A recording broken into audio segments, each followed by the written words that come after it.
ready to start the show here shortly. Consider this your 2-minute warning. Please enjoy this cleansing music as we prepare ourselves for this wonderful show.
I think everybody can see me. Well, hell's bells, we made it. For those of you that could hear the intro song, hopefully you're familiar with that. That was Hell's Bells by AC/DC.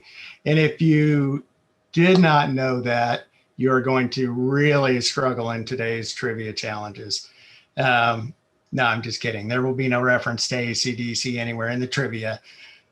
Welcome to the virtual tailgate.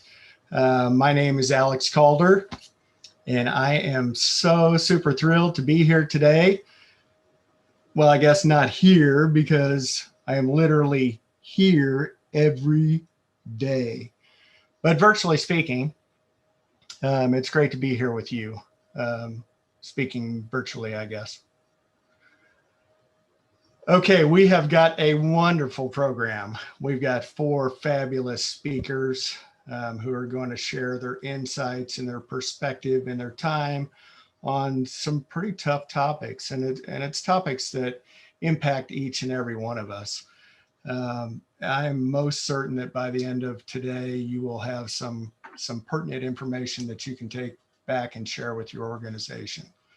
Along the way, we are also going to have some fun, not a ton of fun, but we will have some fun. We're going to play some trivia. We've got 8 rounds of trivia with some fabulous prizes that are graciously provided by a couple of our sponsors, Beltman Relocation Group and Quicken Loans.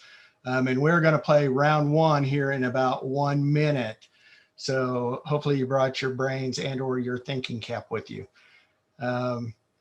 At the tail end of the event, we will open up the gateway and let everybody in so we can all see each other, which should be a hoot. Or I guess at a minimum, a hootenanny.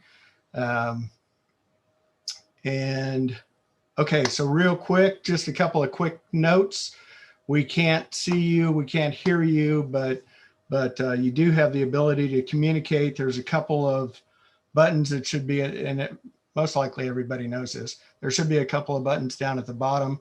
There's a Q&A button for you. So if you have a question of one of the speakers or of one of the panelists, use that Q&A function. And then for the trivia, you're going to use the chat function. So I want everybody to open up their chat box right now because we're getting ready to do that. We're going to have the first question here literally in seconds. I want you to check right above where you're going to type the message. It should say to all panelists or to all panelists and attendees. Make sure it's set to one of those two. So if it's currently set to a colleague or a friend, make sure you flip it to all panelists and attendees. So it is trivia time. And when I say it's trivia time, there's going to be a little, where's my trivia book at? Oh, there it is. There's going to be a little screen pops up, looks just like this.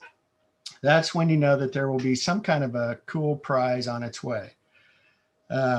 There is a total of 8 prizes, so not everybody's going to win a prize. If you're sore about that, you can reach out to me after the fact and we'll figure out a way to get you a prize, regardless of whatever that is. It won't be to the magnitude of what you potentially are competing for today, though. You can only win one time, so keep that in mind. And I don't know what the prizes are. I don't know the order of the prizes, but I've seen them all and they're all super cool. So here we go with question number 1. And this is by far the easiest one. However, it will be impossible for some of you.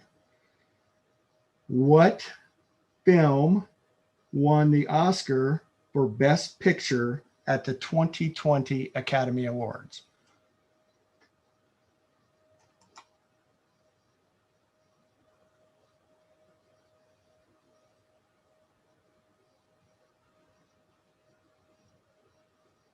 I don't see any coming across yet. There's 2. Okay, so the first one, oh my goodness, it looks like it was Karen Bond. That is true. Jiminy Christmas, and she's one of the presenters. I knew somebody would get that immediately. It literally had to have been seconds between Karen and Tracy. Whitney, you were a close third. Okay, so Tracy, if I'm not allowed to play. Am I allowed to play? You are absolutely allowed to play. Okay. Okay, so Lisa with Quicken Loans, please tell Karen what she has won. Hi, Karen. You have won an officially licensed NFL unisex koozie variety pack brought to you by Quicken Loans. Congratulations.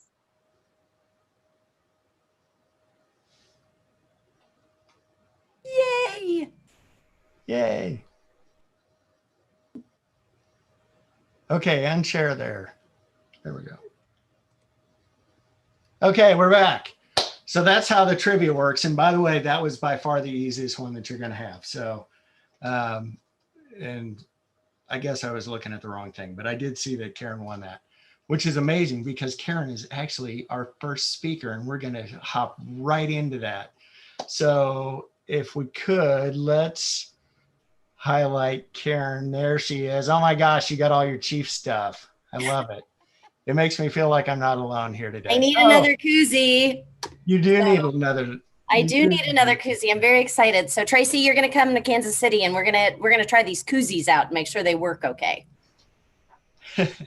That's very good. So Karen, oh my gosh, travel, not only travel, but travel during a pandemic. That's a tough topic. And I guess we're probably all just hoping that you brought your magic wand with you, or the like. You know, travel impacts each and every one of us, regardless of what your role is, and whether it's relocation or day-to-day business travel makes no difference, or the myriad of different reasons that companies travel. It impacts us all. And I know just based on your leadership role there at HNTB with travel, and your current role as president of the Kansas City chapter of GBTA, which is the Global Business Travel Association. You know, I was really just reaching out to you, see what you're seeing out there. And I'm going to give you 100%, creative control on which way you want to take it, whether you want to talk about things at HNTB or you want to talk about what you're seeing in the industry. I'm going to kind of just leave that up to you. So Karen, take it away. Okay, I certainly will. Alex, thank you so much for including me on this. This is a fantastic opportunity just to be with some colleagues and have a good time while doing it. So thank you for this. Unfortunately, I did not bring my wand. It is in the shop and I'm not getting it back until 2021. So I did bring the next best thing, which is this. And it's so that I can sweep 2020 right out the door. So it's good. It's the next best thing. Okay. So, good afternoon, everybody. It's wonderful being here and being in Chiefs Kingdom. If you couldn't tell, we kind of like the Chiefs around here. I would love to be saying I'm holding a cold beverage that's of the adult variety, but you have to hug me because I gave blood today. So if you have a chance, please donate blood just because there is a pandemic, there's still a huge need for blood donors because people still have illnesses. So it's my PSA moment. Travel is a interesting word this right now. And for a company that has over $10 million in spend just in the 3 segments of air, hotel, and car, it's one of those that's obviously near and dear to my heart and a lot of others. And the good, I've kind of got the good, bad, and the ugly. And Alex said that he'll come on and just cut me off if I'm talking too much. So bear with me. But being that we are such a large company, we have over 3,200 employees. We have probably 1,200 travelers in a good year. We did have to put a travel ban in place come April, May timeframe where even though we are considered essential because we are one of the the dominant U.S. transportation provider, we're still essential. So our doors never truly closed, but we did have to go on a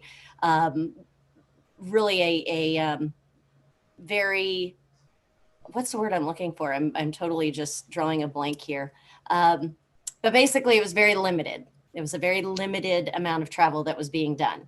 At one point, I did see numbers that went to 100% down, right? So you can't get any further down than nobody's traveling. As of July 16th, we did open up that travel ban and said, this is essential travel only. It is client driven, meaning if our clients want to see us, we are going to go to them. But because our clients are mostly DOTs and a lot of federal places, they're not really wanting to see anybody right now. So it's been challenging. But again, there's no conferences, there's no internal office to office meetings that are happening. We're really pushing those off until 2021. We have one here in Kansas City that's also very near and dear to my heart, the HNTB National Toll Academy that comes in every June. We expect them, and 2020 June we had to push to November. Then we pushed, because we obviously thought, oh, this is going to be done before fall. And when it didn't happen, we have now pushed it out till March, thinking, okay, now it's going to be done. It's really going to be done. And we met just last week and said, no, we're still not confident enough in getting our travelers where they need to be and meeting in large groups. So we've now pushed it out back to June of 2021. Fingers crossed, it's going to happen. So that does bring me into kind of the traveler confidence that we are lacking right now as a industry. And it's us that are going to make this difference. And I say that because I have to travel. When I do travel, I want to feel comfortable and confident in my surroundings. By doing that, it could be as simple as taking that first plane out during the day. Yes, it's painful. There's reasons that they call it the early birds, right? And if you're not an early bird like me, it's a little painful. But I can guarantee you that the plane has been sanitized. It's sat overnight. It's, probably the cleanest you are ever going to see it.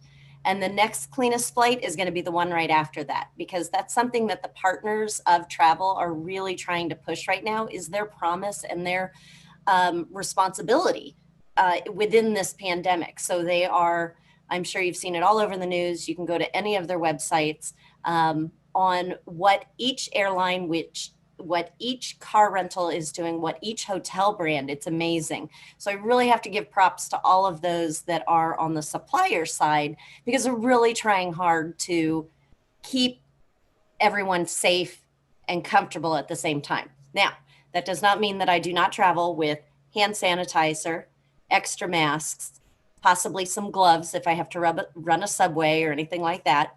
But it is something that I think is getting there. So we can see a lot of the professionals are starting to talk about the rebound of the pandemic. Post-COVID is a buzzword that I'm hearing. We're hoping that that is the case. Again, I tell everybody, wash your hands. Just wash your damn hands. That's like the number one. It's pretty simple, but you'd be surprised even in today's society how many people I see that just don't. So that's, if I could wear a t-shirt, if somebody wants to make me a t-shirt, I'll wear it. But I think that that's what we have to get to. And I think it's getting there. And I think it takes all of the industry to really, chime in and talk it out, and talk about the traveler experiences. That's one thing that I'm reaching out to people today, that are traveling. How was your experience? What are you seeing? How are you feeling? Because these are things that I can't control, but I have, my partners in place and I have trust in them. I have to. And then I'm getting feedback from the people that are literally boots on the ground and are traveling, and they are very impressed with how the different brands are working, keeping everybody safe, putting seals on their doors, things like that. As it relates to, and I'll make this really quick because I feel like Alex is probably going to come on here at any minute and give me the gong. But I think as it directly relates to like a relocation, I'm actually seeing that piece of our essential travel moving. That is happening. People are going to project sites and they want to stay. And sometimes it might be easier in the long run to get, a unit that's going to be there for quite a while versus a hotel that's going to have people, the revolving door, if you will. So I do have good hope, great optimism for the travel industry. We might be down, but we're not out. And it's not just travel managers, travel buyers, it's all of us. And so I think that in conclusion, besides, wash your hands, go Chiefs, just being positive and talking to people about their experience and then share those experiences. The more that I think people hear others traveling, leisure is the best, it's also the best thing for the soul, but it's going to drive our corporate business right afterwards. So with that, Alex, thank you so much again for including me, and I cannot wait to tailgate some more. So back to you, Mr. Alex. That was so awesome. And wouldn't that be so much funner if we were in a crowded parking lot somewhere and could spend, cook some brats and burgers and see all the smoke in the air, blah, blah, blah. Karen, that was very insightful, and I knew it the second that I asked you to talk about that piece that you'd hit a home run. You brought up some really good points. So number one, you got the willingness of the traveler, right? Is the traveler willing to go out there? And it sounds like they kind of are in a lot of cases. And then number two, it's travel's in that controlled environment, right? So everybody's on guard, just like you're saying, right? When people are traveling, they're looking over their shoulder, they're staying away, staying 10 feet away from everybody. They've got their hand sanitizer and their handy wipes, and, and the planes are spotless, and the hotels are spotless, and the apartments are spotless, and the rental cars are spotless, and there's less lines. I mean, I think the media is making it out to be more of a villain than it is. What scares me is those times where I'm not on guard, right? Because they're friends of mine. I know them.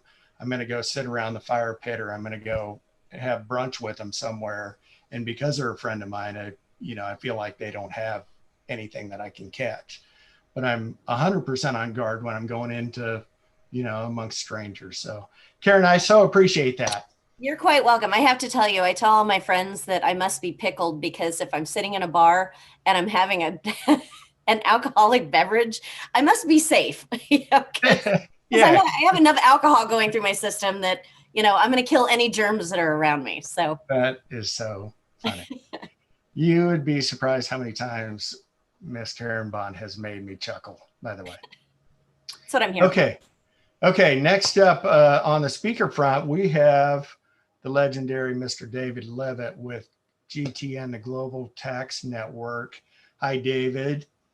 Afternoon. Hello. How are you? And I was, is that a soccer jersey? What kind of? No, this is an England rugby jersey. So it's a proper man's game, Alex. We don't wear pads. We actually just go in with, shoulders and muscles. So yeah, it's an England rugby jersey. We're doing all right. We're second in the world, second ranked team in the world at the moment. So I can live with that. Okay, well, that's very good. I think we're kind of second rank. The Chiefs are kind of second rank too. Well, props for the jersey. I'm going to give you 2 bonus points for bringing the rugby jersey to a football party. And then because you got some red in there, I'm going to give you 3 more bonus points because that kind of looks like Chiefs colors. So you have 5 bonus points, which puts you miles ahead of our first speaker. She scored a 0. No. I want the koozies. I want the Chiefs koozies though. So I'll swap you the 5 points, Karen, if that works. That's so funny because I didn't even think about the bonus point field until just now. So Karen, we may come back to you so that you can get a bonus point or 2. Okay.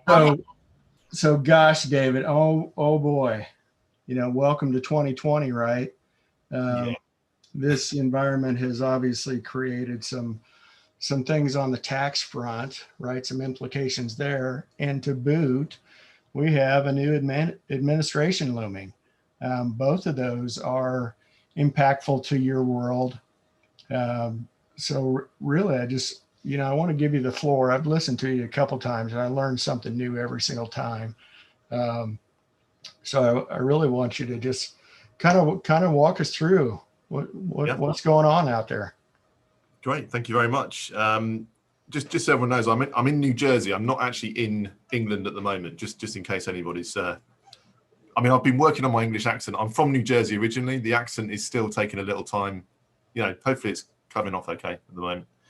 I have got a few slides. So I wouldn't be a tax accountant if I didn't have a few slides to share. And there is a reason behind that. It reminds me of what I need to say as well. Alex, 2020, what a year. It all started so well. And then around sort of mid-March, with all the lockdown and the travel bans, etc., that just transformed really the way that mobility tax had to operate and what we were looking at and some of the issues that we were facing. So I'll spend a little bit of time going through that, then talk about some things that section 139, you might be aware of this. This might help some of your businesses and certainly around the disaster relief and some payments which may be tax-free. As you say, you'll touch on some of Biden's tax proposals, very much this stage information only. And then thinking more into 2021 can't come soon enough, in my opinion, but some things to walk away with. So, as I said at the start of the year, everything was very much status quo. I'm glad you didn't play them earlier and you stuck with AC/DC. That was a good choice. But we were very much looking forward to another good year. And then we really had to pivot, and we saw companies really, as a result of lockdown, look at different ways in which their workforce had to operate. And this presented a number of challenges. I'm sure you've all lived this for the last 8 or 9 months, so I'm not going to spend too long on this, but I just wanted to give you an idea of the trends and some of the actions that some of the companies we've been working with have really sort of focused on.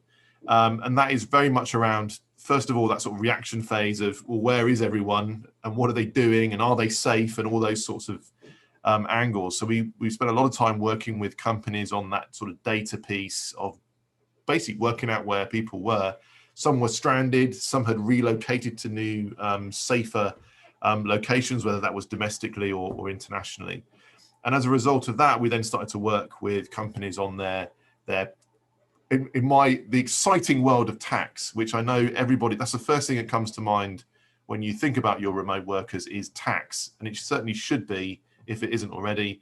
So we think about tax and payroll and social security, and then also the sort of other sort of issues that come with that, immigration, employment law, and corporate tax as well, the entity aspects of it.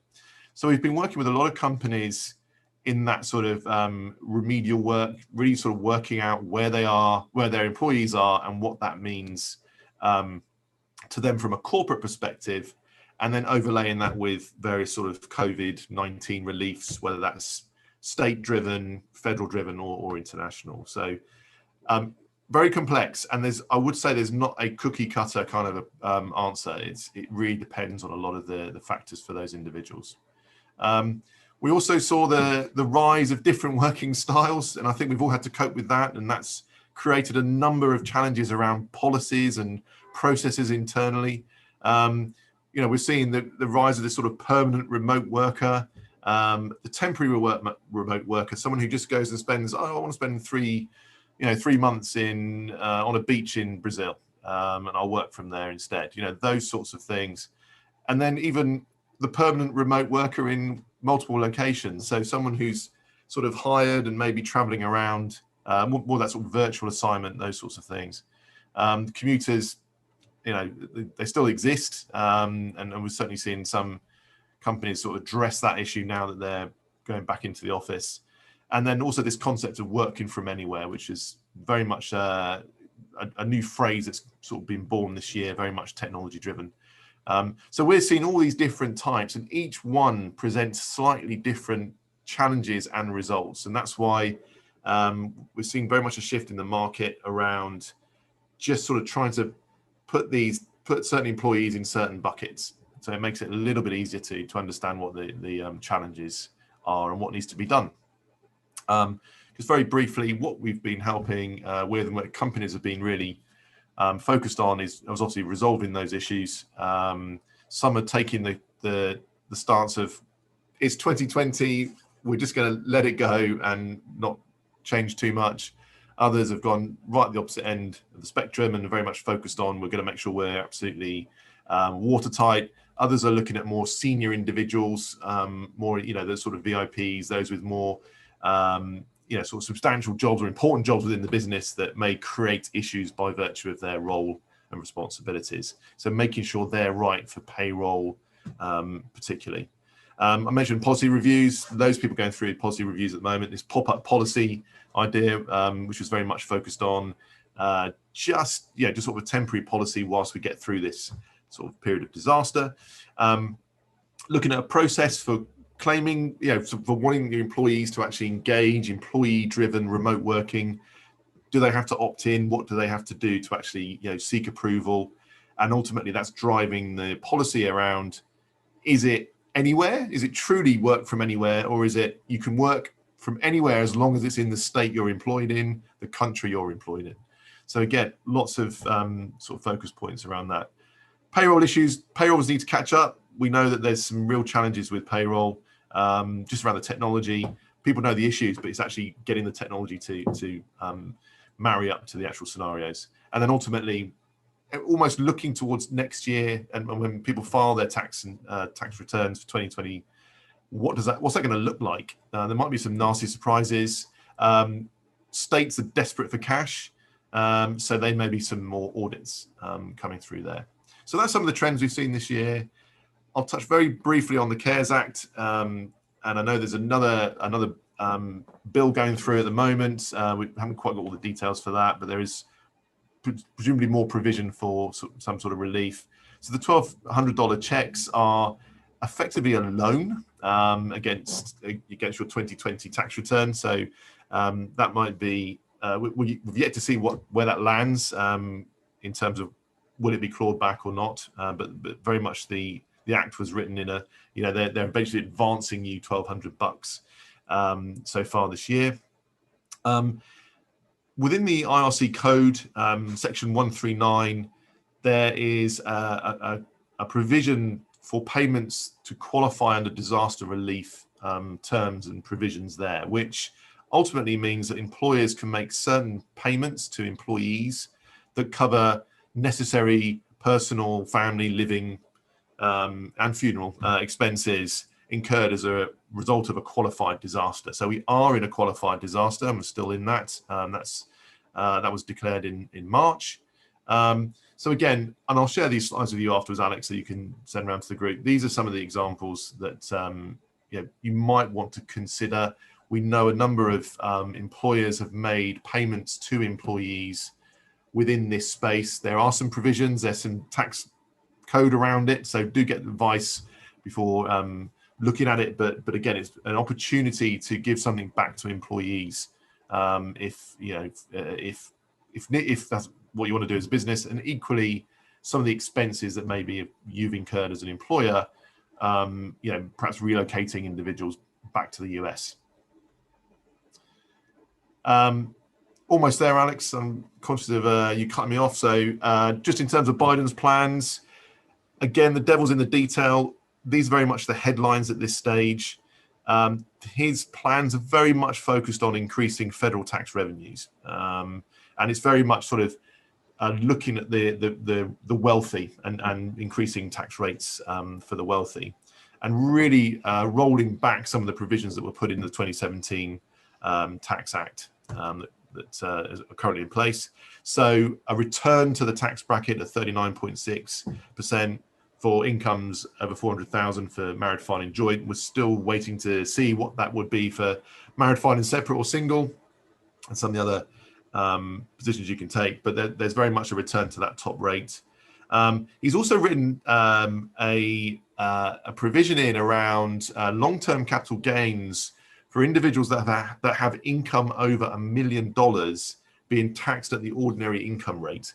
So that is a change from the long-term rate currently, which is 20% plus the 3.8% for the investment tax as well. So you know, that is could be a substantial cost as well, just to bear in mind. And they're also looking at capping the amount of 401k contributions that can be taken as a relief, again, based on tax bracket, actually.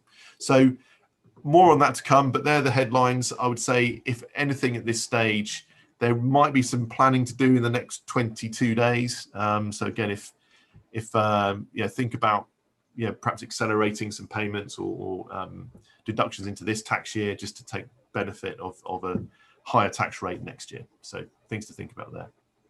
So with my crystal ball, looking forward to 2021, we really do hope, as Karen was saying, that there's a opening up of movement of the workforce and people generally, just to help us in this sort of business. I think businesses will continue to embrace that remote working and working from anywhere. I think we'll see a return to some sort of normality. Business travel will come back, but I think that mix of employment options for the workforce will diversify, and there'll be, that will present its own challenges internally for businesses. It goes without saying, I know this has been mentioned many years, and for many years, data, access to data, tracking of employees, and connecting different parts of the business through travel data, expenses, and all those sorts of things will become more important, I think, to make sure the company is compliant from a tax and payroll perspective. And right now, I think there's two things to do. First of all, it's year end, and I know you're probably all going through that. So again, think about, are there any things we can be doing right now, just before year end, to get in place around payroll? And then equally, with an eye to next year, what's the future state? What can you do to put in place? And you're wagging my finger at me, and I finished. There you go. That is, David, that is so funny, because we didn't practice. We choreographed the entire production here, obviously, spent countless hours and many weekends and whatnot putting this all together, but we never practiced the cue thing. And I was just waving my finger and you saw it, which was amazing. I was like, oh my goodness, we got, we did that without even rehearsal. David, that was absolutely enlightening, which I knew it would be. And I'm sure there's probably some people on the line here that have some follow-up questions. If you don't know how to reach out, if you don't know how to reach David with GTN, please feel free to shoot me a note and I'll connect you with him. We also have Eric Loff on the line with us.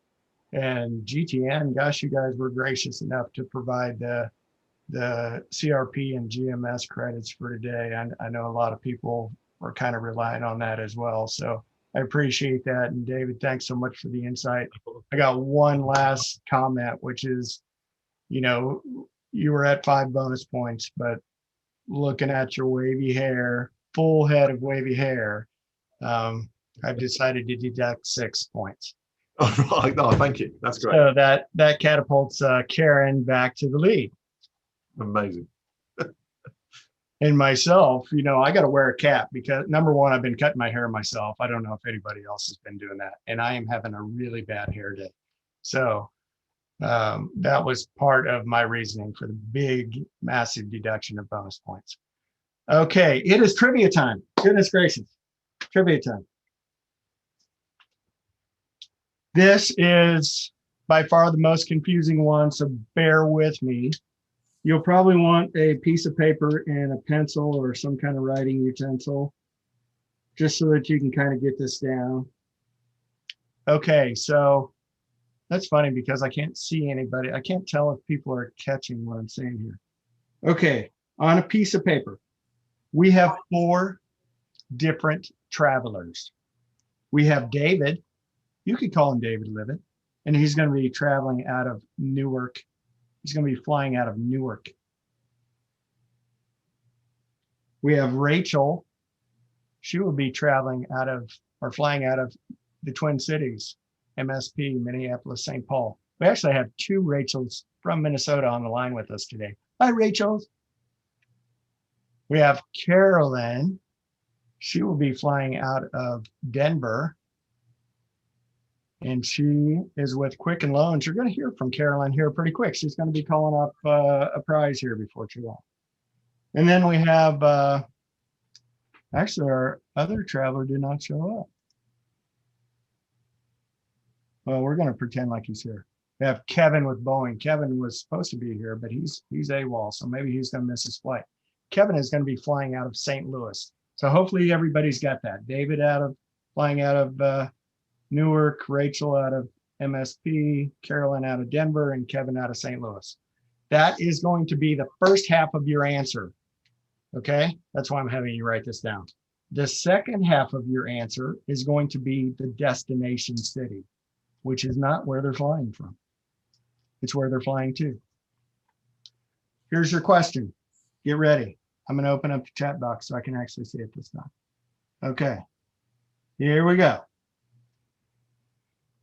Assuming that they are each one of these travelers is on a nonstop flight, which one will have the longest flight time to the Super Bowl 55, which is to be held in this city? Which one of those 4 travelers is going to have the longest flight time to Super Bowl 55, which is hosted by what city? Use your phone if you need to. Otherwise, we're going to be here all day. Whitney's got half of the answer.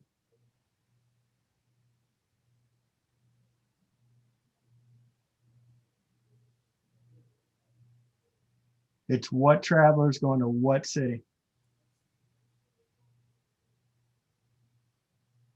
It's a 2-part answer. Madison, you were very close. Bing, bang, bang, bang, bang. We got a winner. I knew that it would take only so much time. And it was Amy Peterson with Hutamaki. Jiminy Christmas, you did it. We're going to rub that in Mike's face, Mike Delick's face. Okay, so Mr. Kirk Spriggs with Beltman, will you please tell Amy what she won? You bet. Hi, Amy. Congratulations. You have won an official NFL soft side cooler. Holds 16 cans, so hopefully that'll help keep you hydrated during the pregame and those long games. So again, congratulations. Awesome. Very good. Okay, well, that was fun. That was super fun. And Amy, I always knew that you were one of the smart ones. As a matter of fact, Mike was telling me the other day, he said that Amy thinks she's so smart. So I just knew that, oh no, it didn't come out quite like that. You know what I'm trying to say. Anywho, okay, we are at, there's Amy with a big EA. Congratulations, Amy. I knew you could do it. And I am going to rub it in Mike's face, by the way. Okay, next up, we have Madison Ferhing with LEGGETT and PLATT. Hi, Madison. Hi, everybody. You do get 1 bonus point, so you've now got into the lead with the Kansas City Chiefs shirt. That is so awesome. So Madison, kind of your talk today is that role of relocation in hiring and recruiting. And obviously that playing field looks a little different as well today. I don't know if if it becomes easier or less competitive or more competitive or all the same. But anyway, just wanted to hear some of your thoughts, some of your perspective, kind of just in that whole arena. And again, I'm going to give you the same thing. Yeah, you got complete creative control, so take it down whatever path you want to. And I guess my cue of, me waving my finger will stop that. So Watch for it. so hopefully I Madison, can take it still away. talk about relocation. I have all the flights to and from and all that in my brain. So that was a good question. Complicated, confusing, good. So yeah, like Alex said, I was asked to talk about relocation as a part of hiring and a little bit just about the hiring markets. And first and foremost, I'm really grateful to have the opportunity to visit with everybody today. This is just really exciting for me. This is one of my first sort of speaking opportunities in a webinar format like this. And so really excited to put on something other than well, I guess this is still a t-shirt, but like a specific t-shirt. So very excited to be here today.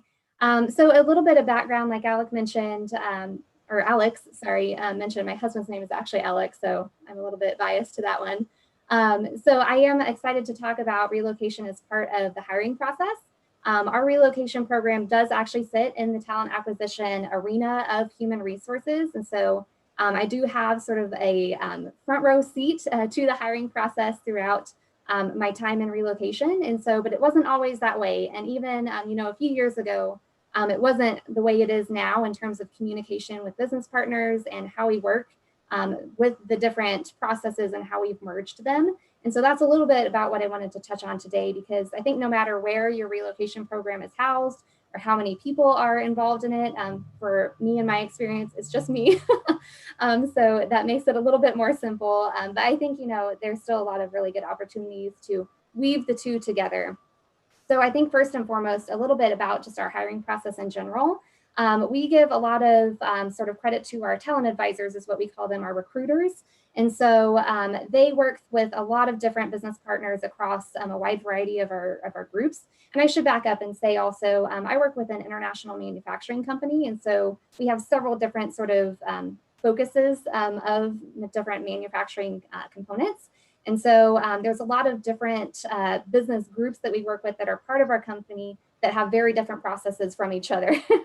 And so that makes it fun. And so really what we found is just working with the talent advisors, even though my role isn't necessarily focused in the talent advising arena most of my day, I do get to work a lot with them. And anytime they have meetings about their process, whether or not it includes relocation, I have a seat in those conversations to give my insight wherever I can. And so that also gives me insight into what their process is and how I can help from a relocation standpoint. And so also our operations do have a lot of decision-making authority. And so usually the way it works, what we've worked out now, really from having a few relocations gone wrong midway through and jumping in and having some learning opportunities and rebuilding our processes. Anytime that we have somebody who we're going to move forward to an in-person or virtual in-person interview with, who we think will need to be relocated, our talent advisors will actually loop me in, and I'll go ahead and start having conversations with the hiring and operations team at that point. So whether or not we move forward to final offers, we go ahead and start having those conversations so that they can include relocation in their decision-making. From there, they do have a lot of authority, they being the operations managers, about the type of program or package really that we offer and the budgets and things of that nature based on my guidance. But they do have the final say. And so that's something where we really work hand in hand.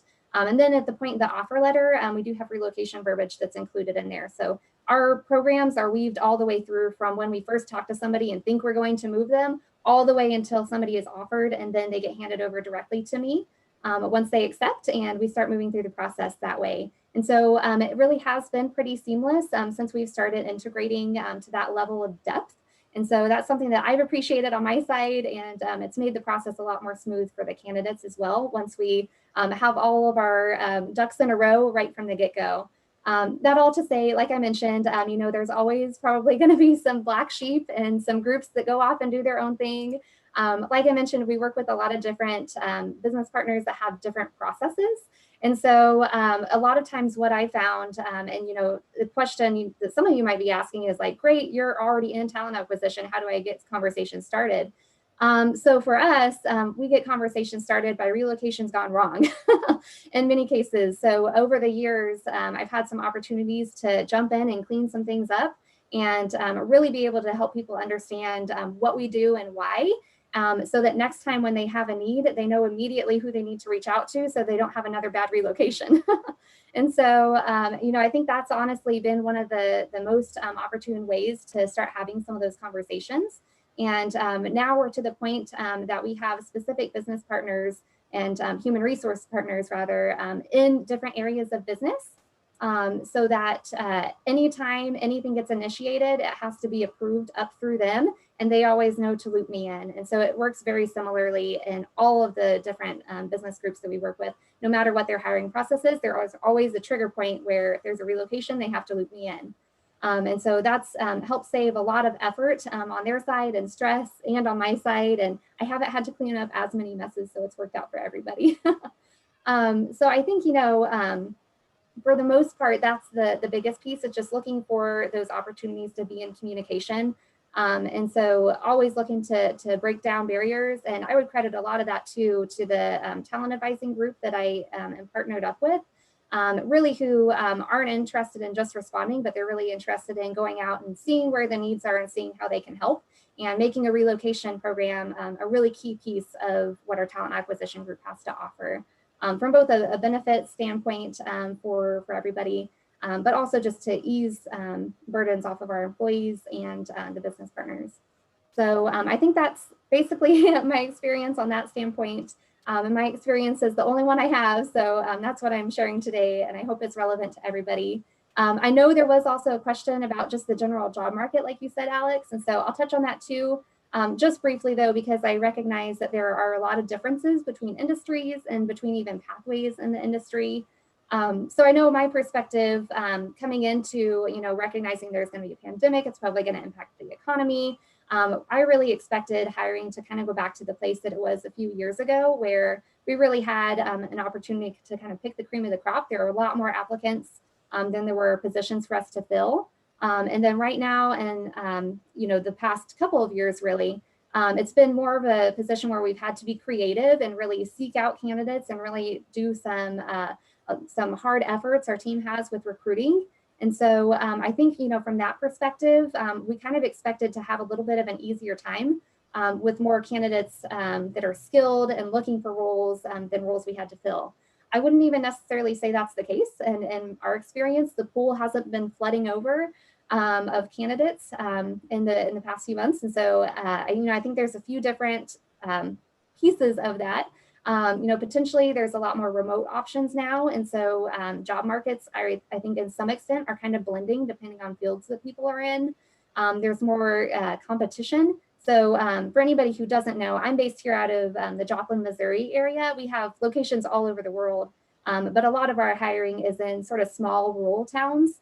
And so that being said, you know, sometimes it can be really difficult to find the talent that we need in these locations.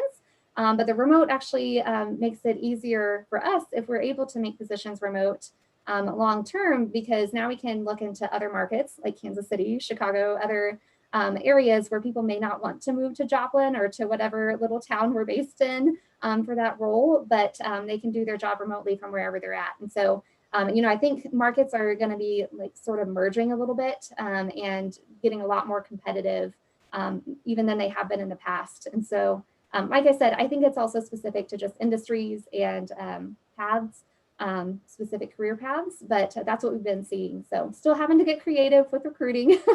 So I guess it's keeping our talent advisors active and busy, but you know, finding really good opportunities. So that's it. Oh my gosh, Madison, that was phenomenal. Thank you.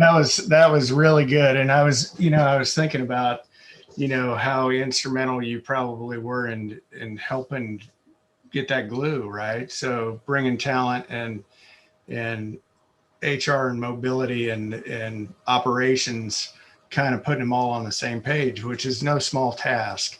And then, the other sense I got from that is, regardless of what today's environment looks like, you still got to rely on your fundamentals, right? What's gotten you to where you are, right? So it's doing the same blocking and tackling, Absolutely. doing those same things that you've historically done, regardless of what that landscape looks like. So Madison, that was incredible. And I probably could have listened to that for another 20, 30 hours or so. And you had mentioned that was one of your first like webinar type things. I'm sure you got a whole string of those coming. So It's wow. been fun. Yeah, wowzer. I'm giving you one more bonus point, by the way. So now you're up by 2 on Karen. And yeah, anywho. Okay, it is time for our next presenter, our next panelist, which is Mr. Terence Norman. Terence, how the heck are you? Doing great. We lost you for a second at the start, but we got that all fixed. We certainly did. That's good. It is so good to see your smiling face here, and that looks like a backwards K-State. It looked like you. That's a K-State shirt. No, actually, it's Kennesaw State. So I'm based here in Metro Atlanta, specifically Marietta, Georgia, just down the road from Kennesaw State. So flaunting my Kennesaw State shirt here. Okay, well, we will let you do that. We're going to virtually pretend that says K-State for those of the K-Staters on the line with us. Terence, it is such an honor to have you here with us. And I know that for those of you that don't know, Terence is with BIRLA Carbon. BIRLA Carbon is a ginormous company, over 120,000 employees. Terence heads up the HR efforts here in the Americas, which is no small feat. Obviously can help lend some insight to today's conversation. And Terence, I'm just going to let you kind of go whatever direction you want to go, and we're excited to hear from you, me especially. So take it away. Thanks a lot, Alex. Appreciate it. And you took the words right out of my mouth. Madison, you did a phenomenal job. I'm sitting here still in amazement that was your first virtual meeting. So pretty much like Alex said, you've got many more of those to come. So kudos to you, and you make a very hard act to follow. So again, thanks for the invitation, Alex. Joining you again from BIRLA Carbon, like Madison's company, we also are an international manufacturing company based throughout the globe. So, relocation is important to me. It's important to our company, extremely important. But just to give you a little bit of background on why I am who I am, how I manage, and what I believe in, it goes all the way back from how I was raised to actually playing sports in high school. So I lettered in 3 sports in 4 different years: baseball, football, and track and field. So I say that to say this: the team philosophy is ingrained in me. It's the only approach that I know to managing, to the way I think, to the way we get results in whatever it is we attempt to get results in. And so with that, I've spent the last 32 years not only coaching others, but building teams. So my whole point to each of you is to put a major emphasis on teams and building teams within your organizations, because it's paramount for your success in your organization, as you know. With employees in your organization, we too, like many of you, say that employees are our greatest asset within our company. And that's no small feat. Many companies say that, but many companies come to a different realization when they have to act it out and actually prove that employees are their most important asset within the organization. And so that's why in our efforts, we have to build partnerships with organizations, contractors, and vendors who will also help us grow that credibility to prove to our employees that the team philosophy and how important they are to us is paramount within the organization. So thinking along the lines of third parties, for example, One of those 100 ways to prove the credibility is to choose third parties, contractors, vendors who also believe in the same philosophy that your company believes in. That is paramount in any organization. They must align with your culture, your practices, your beliefs. If not, they're doomed for failure. And ultimately, as you very well know, your organization fails if your third parties fail.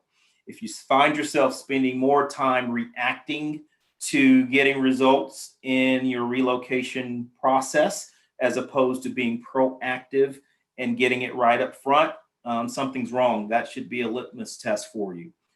So do a lot of planning up front in vetting your third-party vendors to make certain you pick the ones that are best fit for your organization.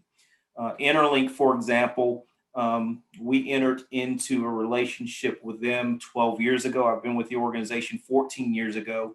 And interestingly, I inherited another company when I started with BIRLA Carbon, a company who had been the relocation vendor for many years prior to that. And when I came on board, one of the things we did was change the vision of the company. You know, we wanted now to become more nimble. We wanted flexibility in our operations and decision making. We wanted customization. And specifically why? Because we're more of an entrepreneurial type company. And so with that, you know, we looked at the actual relocation company that we had, which was not getting us results. And so we made the transition after vetting Interlink Relocation. It was a great fit for our organization. So from that implementation or inception, we came away with 3 different plans. Entry-level plan, mid-tier, and a top-tier plan, very much like many of those that you probably have, a buyer value option type plan. And in those plans, we came away with developing policies which would serve as guidelines to manage our business. Well, you can develop policies only to a certain extent.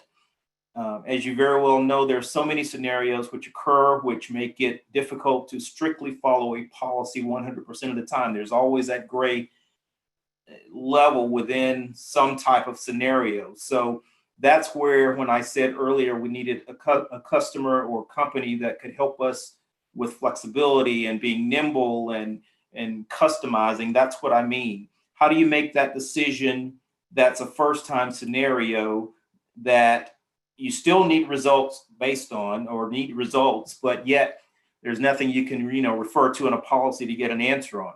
So therein line is the relationship that you must have with the third party. So, and a good example that I can share with you is when your relationship is fully developed, the vendor can actually reach out to you, ask a question, get the response back from me in this particular case, but really, more ideally, before the vendor sent the question to me, they knew how I would respond. They knew the answer. Rather yet, the email or my response was just a protocol just to verify and confirm the right answer, but they really knew how I was going to respond. That's what I mean by a true relationship, a close relationship, where both parties know the right answer before posing the question, yet you have to pose the question just to pursue the protocol. Having a long-term relationship allows you to earn that right and that credibility with that third party. And with Interlink, it's one of the reasons that they've represented us for 12 years and will continue to represent us. So one of the indicators, and I heard Madison mention something about indicators as well, the feedback from their employee base. We do the same thing. We started out actually asking for survey results, assessing surveys, finding out how was their experience with the relocation. But the relationship has evolved to such a degree now that we don't even have to ask for a survey. Here's what I mean. We wait for unsolicited feedback purposely. We are so confident that we will get feedback based on experience that we sit back and wait for our relocated employees to provide the feedback. We stay engaged with them. We're always determining how the process is going anyway. So they volunteer in most cases how their experience has been with Interlink in this case. And it's proven to be positive time and time again. And that's just one more validation point for us that not only do we have the right company, but we vetted the right company, and that company is a fit for our culture. And with that, I'm finished. If you have any questions, I will gladly share with you. Terence, that was really awesome, and I appreciate the commercial, by the way. I don't know that we rehearsed the commercial piece of that, but you know, it is, you know, as you were talking through there, I'm just thinking about all of the, just in life, you know, the people cleaning my teeth and fixing my car, and you know, and they just don't understand what I'm looking for, and don't understand. And I know in this relocation world, because I hear it all the time, that there's companies out there that are living with, every time they have a relocation, they're dealing with somebody new, a different person's on the other end of the spectrum, which is not an easy place to be in it. And it doesn't align, kind of like you were talking about, Terence, with it's impossible to learn culture and learn the ways you want to do business if they don't know who you are personally. So no, that was super awesome, Terence, and I appreciate it.